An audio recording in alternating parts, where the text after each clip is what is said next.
والآن مع محاضرة Updates on Acute Burn Management by Dr. Ahmed Azhari, Accident and Emergency Specialty Registrar at Blackpool Teaching Hospital in the UK, Disaster Committee Lead at the Libyan Emergency Medicine Association.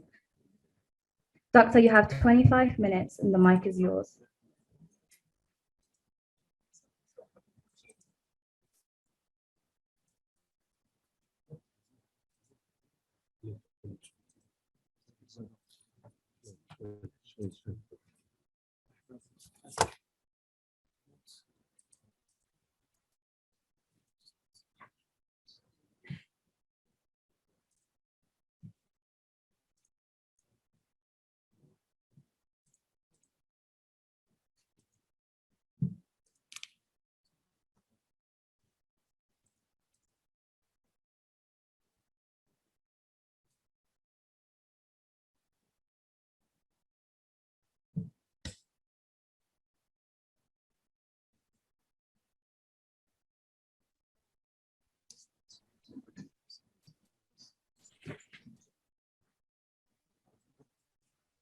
السلام عليكم.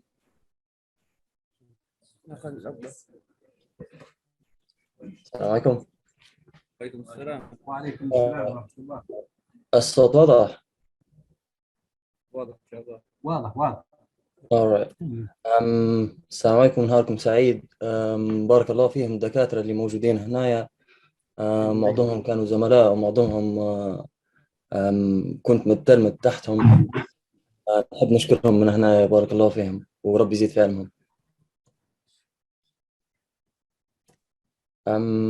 بالنسبة لمحاضرة اليوم updates on acute burn management.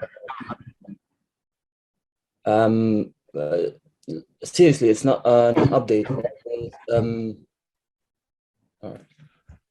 There's seriously like minimal amount in burn management in the recent updates. So it is basically a recap on how to assess burn management and how to manage it.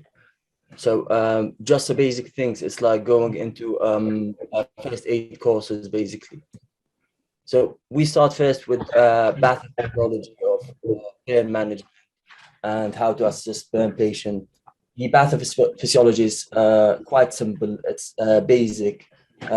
Burn is basically caused by transfer of heat to the body, which is giving the swell and the complications later on.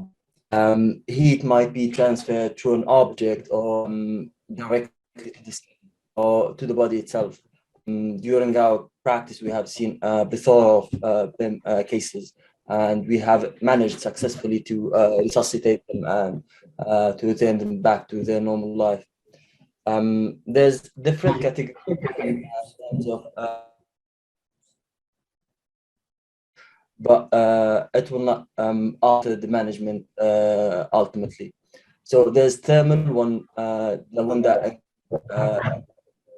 there's radiation as well, and there's the chemical burns. So what results from burn is that you will have what we call as the triad, which is coagulation, stasis, and the rest of it. So you have also protein denaturation because you have the heat source that's affecting the body, affecting the basically physiological hemostat, and it causes as well ionization of zinc. So it will have so many.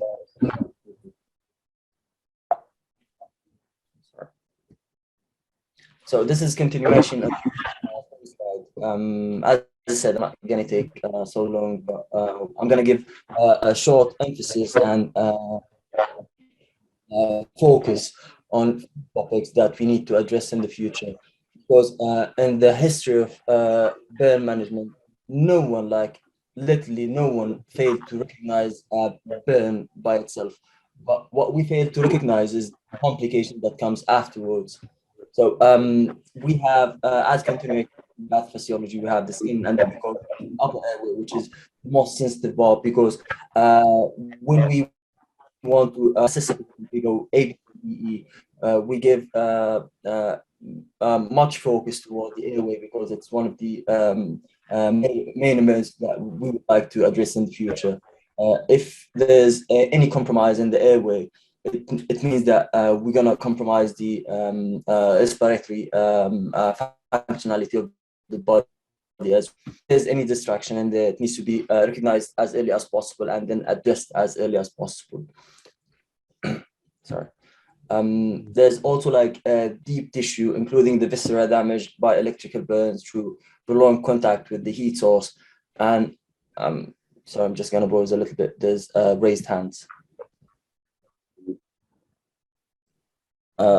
دكتور أبو كليش والبانلز في صدى صوت صح أو لا؟ لا استمر دكتور أحمد استمر. alright. أبو كليش إذا كان في أي هالات أعطيني علم لأنه صعب نتبع الطريقين. Let's continue. So as I mentioned, there's also like, it's not the cutaneous complication of the burns or the presentation of the burns. There's also other complications that we might encounter in the near future or in the far future, which include rhabdomyolysis, compartment syndrome, and the rest of it, which is, I believe that it needs to be recognized as early as possible by a trained physician who's able to address it. And this is why my role in here is to discuss with you and to share the general frame of guidelines, and then to go into further to discuss my hospital policy, because I believe that every hospital should have rather than having unified policy. Because, for instance, I've been trained in Tripoli Medical Center. It was Tripoli Medical Center, Tripoli Teaching Hospital, I believe. So anyways, so this is a tertiary center where we have a huge emergency department. However, if you want to deal with burn-based patients and you want to give them the right form of management, you would like to refer them to a specialized hospital, which would be Tripoli Burn Center. And this is why our role as emergency physician would be to recognize the emergency, to recognize the type of injury, when to refer, how to refer, and what's the standard operating procedure to refer to that hospital. There's also in the pathophysiology, there's also disruption of the skin, which can lead to increased fluid loss, infection, hypothermia, scarring, compromised immunity, and changes in the function, appearance of the body, and disfiguration. This is basically like, it's basic physics. If you apply heat on a solid object, you will have, I would say, like the pores of the vessels and the pores of the cell membrane would distant apart from each other, allowing more fluid to go into interstitial. This is not favored normally because it's not part of the normal physiological hemostasis. And this would affect the body because you would have fluid out of the intravascular compartment, which would lead eventually to a low blood pressure and losing of essential component.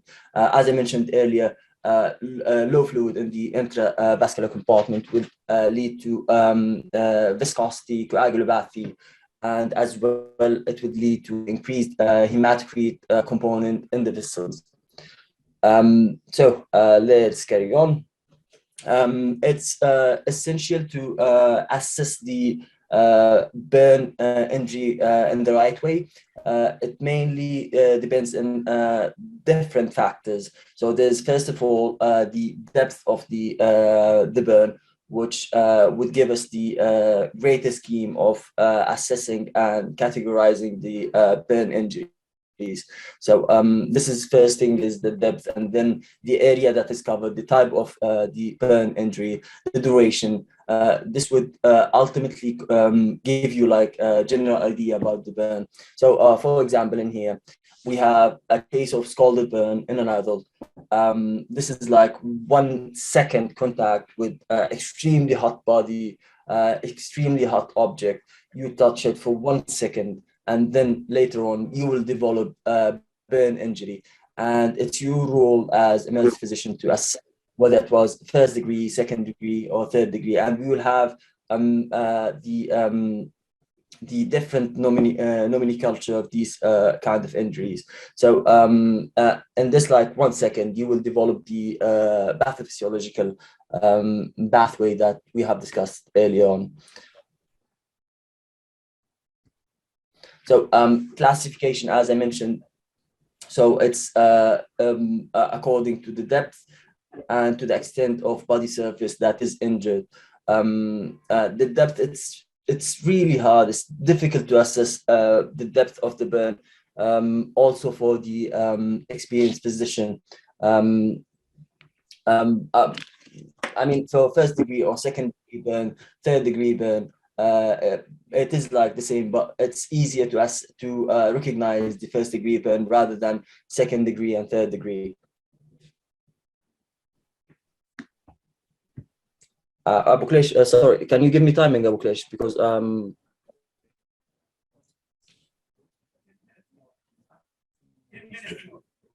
you have more 10 minutes. I have 10 minutes or I have 10 minutes? نعطوك 10 دقائق بالعربي. All right. I didn't scratch the surface. So we have what we call previously first degree burn. This is basically superficial partial thickness injury, which is basically redness, pain in the superficial part, the epidermis that is affected. And as we all know from first aid training, BLS, and any other basic training, and what we do as home remedies, it's basically applying something cold or putting the injured part of the under cold running water for 10 minutes, and that's it. The second one would be deep partial thickness injury, which is second degree burn. It is similar to first degree burn or the superficial one, but there's more involvement to the deep dermis layer, and you would have also blisters. It's always not advised to pop the blisters of the skin. However, these kinds of patients, they would have extreme pain, and it's your role to manage the pain and to give proper analgesia. This is second degree burn. Sorry for the picture. I know you've had lunch early on, but it's these kinds of picture always comes after. So sorry again. So there's the third degree burn. This is thickness. This is the dermis. It would involve vital structure like nerves, hair follicles, and it can go up to the bone, going into the connective tissue. And this type of burn, you will not have, most of the time, you will not have pain in the site of injury itself, because most of the nerve ending would be burned and damaged. So what you would have is pain around the injury itself. Again, this is a picture that is mostly appetizing after lunchtime. So this is third degree burn. I can see in here there's there's entry and exit type of wound. So this is electrical type of burn injury. I believe they have done fasciectomy as well. I'm not sure what's the reason, but this is definitely electrical burn. So how to manage burn? So we will have, as I mentioned, greater scheme on how to manage burn and how to cope with burn in any emergency department. So you have first, second, and third degree. They will have unified platform on how to manage. First of all, you need to give this patient, you would recognize the burn injury, but what happens after? You would first give analgesia, proper one. You never settle for less. The ARCM, the ABIM, the American Board of Emergency Medicine, the Royal College of Emergency Medicine always advise to go over the pain rather than giving just painkiller that will be sufficient for the pain at the time being. So you need to cover the pain for longer time, and you need to make the patient as comfortable, as pain-free as possible, because you need to address the physical part, the mental part, and spiritual part. This is like the definition of health in WHO. So you should have pain score in place, which should be recorded in hourly in the emergency department. So there's the WHO pain score, like pain grading, and you can manage the pain using the analgesia, using that scale. And there's also like the 1 out of 10 pain score, which is the basic one, like 0 having no pain, 10 having the most extreme pain that you've ever had. Either start with oral analgesia, which is the preferred part, but for myself, if I've seen a burn patient who's in agonizing pain, I would start something that might start instantly.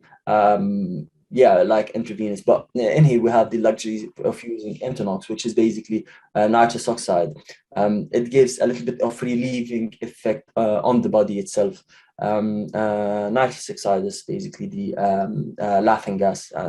It's nice to see a patient laughing after having pain injury. So after providing pain, then you can apply dressing and any painful procedure. You can also use the privilege of stronger opioids like fentanyl, morphine, or sedation like ketamine or propofol as required. But make sure that you are giving sufficient analgesia for this type of injury. And you need, after giving the analgesia, I mean, Dr. Ayman have discussed truly regarding the EMS service and the ambulance service and how to manage. So normally they will give you something called pre-alert in the hospital. This kind of pre-alert, you would have the paramedic in the ambulance who would have the complete history, like short history on how did it happen, the mechanism, and what was the provocating factor or the insulting factor. And you would give analgesia first, and then you can jump for the history. So the history includes the nature of burn and the agent itself and the time of contact, tetanus status, of course, and the vaccination status. And here we have something called safeguarding issues, which is basically like anything that's concerning regarding the patient, the type of injury, whether it was self-inflicted, whether it was suicidal, or whether it was some sort of domestic abuse by someone else that needs to be highlighted. So carry on. Burn injuries are associated with vulnerable groups. So coming back to burn injury, most of the burn injury will have concomitant type of injury, which is most likely that it would be trauma. So 50% of 40 to 50% of burn injury patients have trauma as well. So you might as well have a bit of ATLS guidelines in place in here just to know how to manage these kind of patients, because it's not always it's not solely burn injury. They would have additional injuries as well. And you should be mindful about the welfare concerns and the post-discharge plan. What will happen after discharge? Where would you refer, and how would you manage the patient afterwards? Examination. This is like basically like any other examination, primary survey and secondary survey. Primary survey for the most important parts, and then secondary survey from head to toe. Unless there's the burn is very small, which is like first burn, you should estimate the burn surface area using burn chart. We have something called Lund-Woodward chart, and this can be found in any resource, which is the normal score that we used to do before. And there's different charts basically. There's like the patient himself. His palm of the hand is considered as 1%. You just ask the patient to put his palm of the hand and cover the injury, like the burn wound, and it would be 1% of the surface area. You should determine the depth of the burn, but remember that it is a bit difficult to assess it if it was second or third degree burn. Dressing. So dressing, this is normally what we used to do in our practice in our hospital, which is basically with flamazine and non-adherent gauze and kite to cover like the regular bandage. There's alternative methods and pathways, which is a Truman non-adherent gauze and K-light bandage to cover. This is like a breathable sort of bandage that is that would not stick to the wound itself. And finally, we have the Gelonet, which is basically the paraffin gauze that we used to do before. This is like how to manage in briefly the burn patient. We have complex burns as well, and this is according to our local policy in here. And there's like local policy in place. So my hospital normally is a major hospital, but we don't normally manage like advanced type of burn patient. But if we encountered any major trauma or major burn patient, we refer to definitive care, which would be a specialized hospital. So all cases to be seen by plastic surgery in the hospital. This should be like they have allocated also like the hierarchy, the level of the doctor and who should see the patient. It should be middle grade, registrar level, or a senior level. If you have complex burn less than 40% of the surface area, then it's managed in a burn unit regardless of the need of ventilatory support. If you have complex burn more than 40%, this is likelihood that this patient will need to have ventilatory support. This patient would require transfer to hospital where they can manage, where they have like plastic surgery. They have middle grade person who would see the patient. Middle grades are basically available all the time. And also ITU care to intubate the patient and manage accordingly. So you have non-complex patient, which is the regular patient. This can be managed by junior doctors who would assess the patient, give analgesia, gather some information, history, examination, dressing, and then they can safely discharge back to their home. So going back to inhalational injuries, this must be reviewed by middle grade or consultant, because you need to assess whether this patient is safe to breathe in on his own or to be put on ventilatory support or respiratory support. Any cases that requiring observation should be referred to the anesthesia team, because they would need to more likely to intubate the patient. So I've seen this during my practice in Tripoli Medical Center, where we had a patient with burn injury, and we needed to intubate him immediately because he had more than 40% of burns. So you need to recognize instantly and start your management, because once you have a sort of burn injury, inhalational injury as well, the patient would develop edema, the upper respiratory airway tract, and this is time critical. You need to intubate to insert that tube because it's life-saving procedure. If you're not able, then you refer to ITU, and they will have their method on going around it, retrograde intubation or tracheotomy. This is like inhalational burn, how to recognize inhalational burn.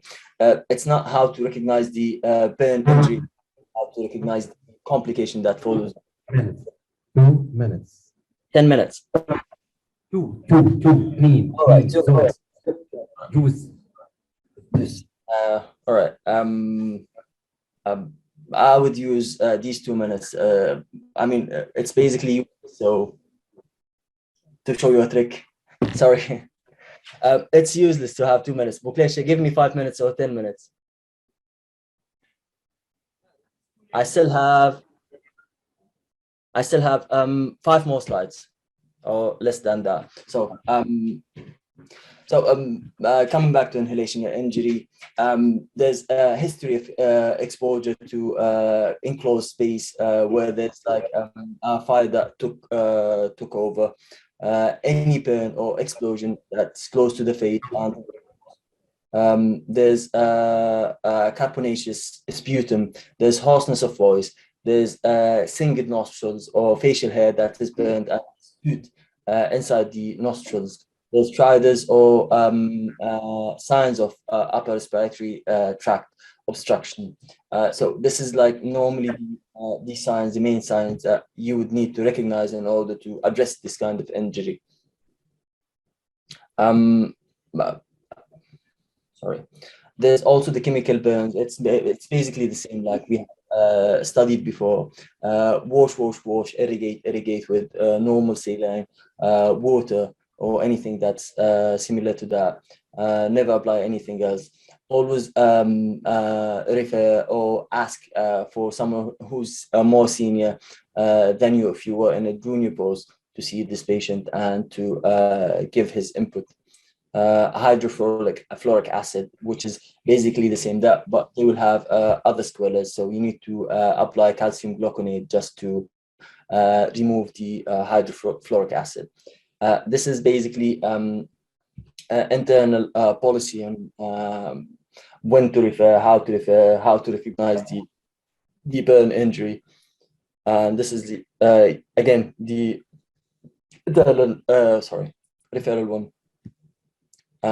This is the Lund-Browder chart, which is the chart that we use for assessing surface area, like the total body surface area, just to manage. The most important part is now, which is giving IV fluid to any patient with who encountered burn injury, but this is in particular to second degree and third degree who would require IV fluid, because you would have third spacing and you'd have fluid loss, and therefore you would like to apply Parkland formula. I think Dr. Khalid Milad, Barakallahu fi, addressed this one, and he discussed this one briefly in his session. And the new updates regarding the IV fluid in burn patient. So you would have Parkland formula, and there's the modified Parkland formula on how to give IV fluid to any burn patient. So basically, it's like giving 2 to 4 milliliter of crystalloid. There's a huge preference recently toward Ringer lactate rather than normal saline. So you might as well use anything. If you have the resources, then use whatever you have. This is multiplied by body weight and total body surface area according to the chart that we have seen seconds ago. And then you should give the whole amount in 24 hours. But you need to divide it into two doses. Like the first one should be given in the first 8 hours, and the second one would be given in the next 16 hours. This is like a small practice on how to give the fluid, but we have time constraints, so we can't see it. And there's also the need to recognize the scar or the need to do sclerotomy. So if you had major burn that is circumferential over the neck or over the chest or over the abdomen, you need to recognize this as early as possible, and you need to apply a sclerotomy, which is basically releasing the scar, because you would have burn on the neck that is constricting the airway and the breathing. You would have a scar forming after the burn injury over the chest that is restricting the respiratory effort, and you would have scar over the abdomen that would eventually lead to compartment syndrome or abdominal compartment syndrome. Any scar you need to release using these blueprints in here. These blueprints in here have been shown as like this because you need to avoid major structure like veins, nerves, arteries, but it is basically basic procedure. Just need to scabble the skin, provide some relief. It should be it. I'm really sorry. I know I have been late a little bit, but any questions?